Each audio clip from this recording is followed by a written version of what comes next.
अस्सलाम वालेकुम नाजरीन, अमीन सिरा पाकिस्तान बुलेटिन न्यूज़ रिपोर्ट यूं पिया दादू मां पाकिस्तान बुलेटिन न्यूज़ जे रिपोर्टर रईस साहिल शेख जी जमायत इस्लाह वल मुस्लिमीन ज़िला दादू ज़ोन 1 पारां सालानो सिलेक्शन इजलास जामिया मस्जिद सुभान अल्लाह दादू में थी गुज़रियो,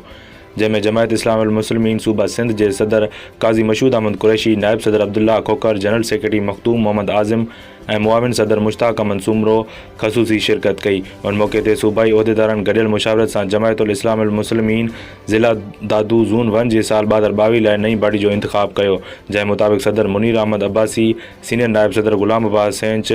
नायब सदर अब्दुल गफ़ार मल्ला, जनरल सेक्रेटरी ग़ुलाम नबी मेमण, जॉइंट सेक्रेटरी होश मोहम्मद चन्ना, फाइनेंस सेक्रेटरी अब्दुल रज़ाक कोसो, प्रेस सेक्रेटरी हिज़बुल्लाह सोडर, ऑडिटर हाकिम अली रोदनानी, ऑफिस सेक्रेटरी आफ्ताब अहमद बरामानी, मुआविन सदर फज़ल हुसैन कलोड़ो, मुआविन जनरल सेक्रेटरी अब्दुल रहमान मीरानी ऐं मुआविन फाइनेंस सेक्रेटरी हिसाम अली कोसो चूंडिया विया।